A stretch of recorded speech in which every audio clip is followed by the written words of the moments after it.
Hey guys, and welcome to yet another video in which we discuss the next update. This time we have a massive amount of information and it's all about the AI, so this is definitely extremely juicy since what I've read here so far basically tells me that the game is going to be completely different when it comes to how you play it in the next patch whenever that may arrive. Also want to apologize for the quality of my video. I know my camera is not the best right now and it's probably a little bit of a desync because I am in Romania and I'll be here for the next month or so. So expect me not using the camera in the next couple of videos, I guess, for the next month or so. And when I get back to Japan, I'll probably use the camera properly. Even with the green screen, the quality is just not really great. So to start it off, they talk about the fact that they also know that the AI definitely needed some change, and it did get a massive amount of change. They explain how the AI works right now in the current patch a little bit, and they show us a few slides here of how exactly the world looks after the 1.34 patch is applied. The first slide here shows us Austria, the Ottomans, and for some reason Russia getting massive. Russia owns all of the British Isles. I'm guessing they got a PU over them or something. I have no idea. Then the second slide is fairly okay. Actually, Germany formed. Then the third one is a complete mess. Apparently Venice managed to sneak all around the place. Then we got a massive Austria for the fifth one, and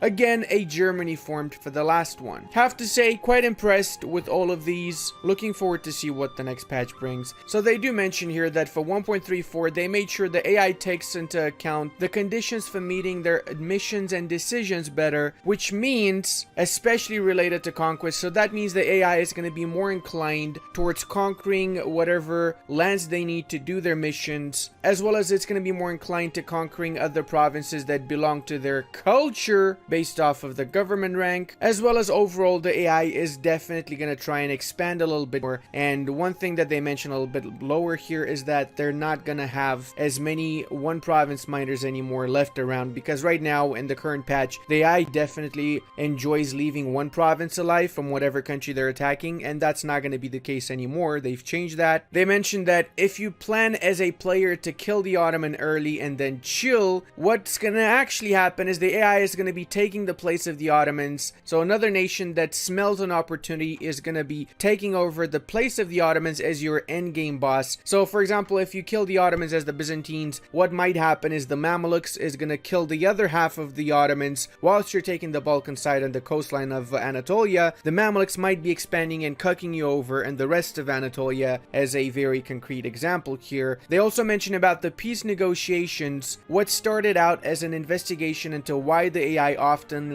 leaves OPMs alive in peace deals turned into a slightly bigger project. When the AI is winning a war and making demands, it has a bunch of preferences that it tries to balance against each other for optimal peace deal. However, when the AI is winning but receives an offer, it had previously relied on very coarse-grained expression for whether the offer matches its preferences. So essentially, as you guys know in the current patch, if they don't want a specific province or they require a specific province, and all of this actually is very easy to cheese. Like a lot of the times what most people do is they get a massive coalition and then they let the coalition trigger and then they release nations that belong to their allies, not from their provinces. That's basically a cheese where you don't lose anything from that coalition war, but your allies lose stuff. Well, that's fixed. So apparently here it even says even though they would be okay with releasing Kandar, they would much rather prefer that you release Geneva, which in this peace deal here belongs to Nassau, because they will prioritize taking land from you rather from your allies in coalition punitive wars, for example. I'm not sure how I feel though about the fact that there's a counter here of 1,000 flat for the preference. It would make a lot more sense in my opinion if it was like 100, so that you can still counterbalance that somehow with other peace deal offers. But when it's just 1,000 flat, why even bother adding the rest of the stuff when obviously it's no way that you're actually going to be getting 1,000 plus to counter that, right? But that's just my opinion though. I know it's meant to simulate the fact that this is the absolute thing that they want. Without this thing, it's not going to happen. But the reality is that because of this particular issue here, because there's always an absolute, that's why peace deals are always going to be cheesed. Even with the changes here, I can already feel a few ways I will be able to cheese the peace deals because of the fact that there's an absolute term in that particular peace deal. Another subtle change is the fact fact that AI war leaders will consider a separate piece with individual enemies, and it will be more lenient towards it. So what that means is that the AI is going to be more likely to peel out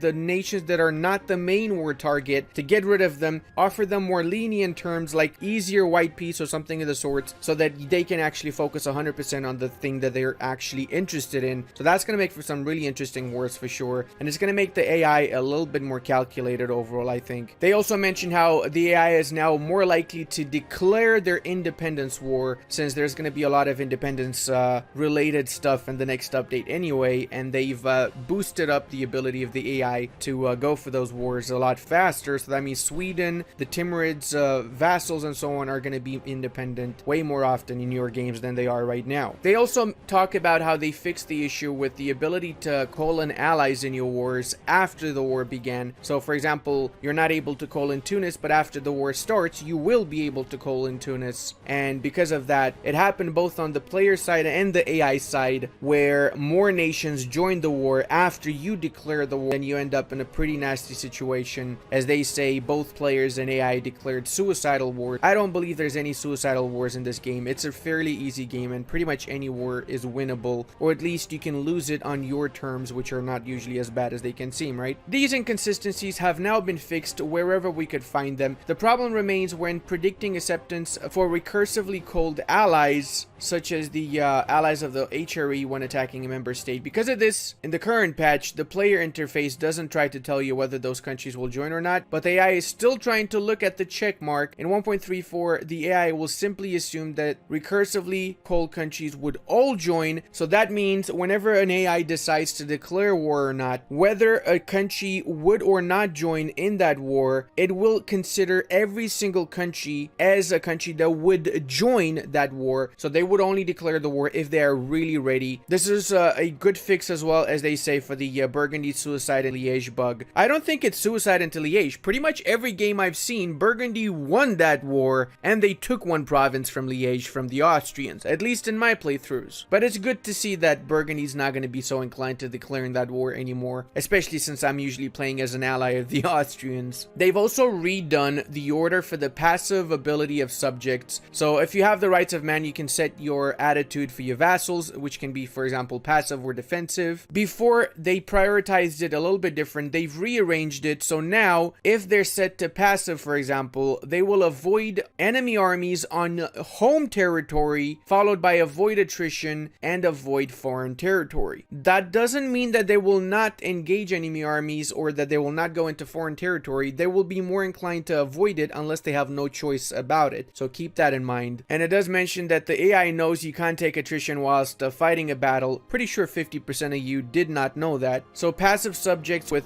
sometimes actively seek out enemy armies on foreign territories in order to avoid attrition. I'm guessing they fixed that now with this reorder here, since avoiding enemy armies is a lot more important than attrition. Kudos for that little fix. Small, but very important to the overall behavior of the game, or better yet, the behavior of the AI. They mentioned there's been a lot more AI improvements that they've gone ahead and they changed, and they're not going to mention everything obviously, but what they do mention here is the fact that historically, that means out of all the previous patches, boyos, many AI bugs have been caused late in the development cycle of a patch, perhaps because they often need time to be found. Right now, we're quite happy with the state of the AI in our internal builds, and we'll try not to repeat the same mistakes by stirring up things before releasing 1.34. I'm guessing they're referring to 1.31, which was a complete disaster, but they've done pretty well, and I think they've redeemed themselves with 1.32 and 1.33. So I have a lot of faith that 1.34 release is going to be really great. And we see the patch notes here. There's quite a few patch notes. I'm going to basically tell you guys the really important stuff so you don't have to go through everything. One of the big changes is the fact that the AI does not delete all their forts right after a bad war. So if you guys seen my Brandenburg VODs, for example, after my war with Magdeburg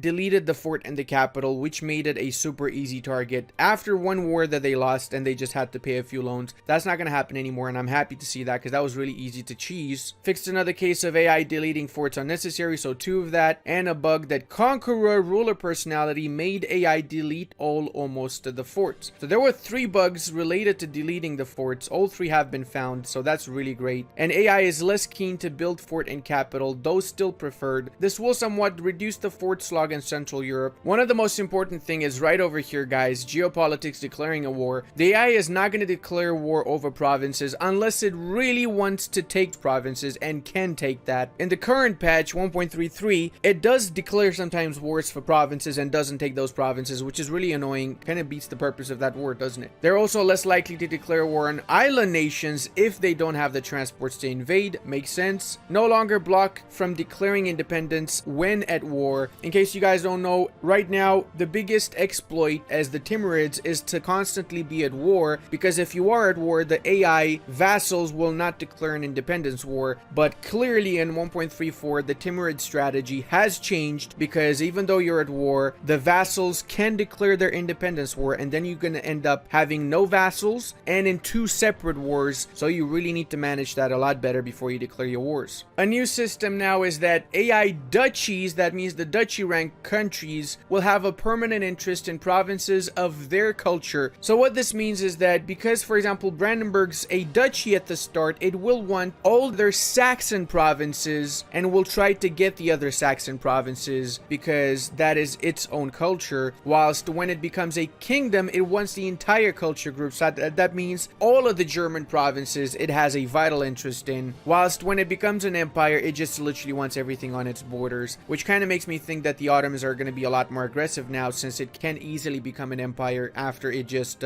annexes Byzantium and clicks that one juicy decision. Another significant thing is the fact that the AI will unconditionally surrender in more cases. So whenever they feel like they will do more damage by unconditionally surrender, they will do it. And I feel like this is not great, at least for my playstyle, since I have a little bit of a more aggressive playstyle, let's call it. They also fixed a bug that made the AI send armies far away instead of defending home. That does happen quite a bit. And they also made AI more likely to reinforce adjacent battles. I've seen this happen a lot of the times where I could have won battles if the AI simply reinforced me, but they just didn't want to get into that battle to help me out. Hopefully that's going to make a difference in future games now. And something really interesting is the fact that the AI overlord is going to treat the subjects rebels like their own in most cases. So if you have an overlord, like say you're Sweden and you have some rebels, Denmark will more likely try to kill your rebels off. So you don't have to do it for yourself. Let them waste their manpower pool, right? This also is really good because, for example, Poland can lose the union over Lithuania, or anyone can lose the union over the other country if they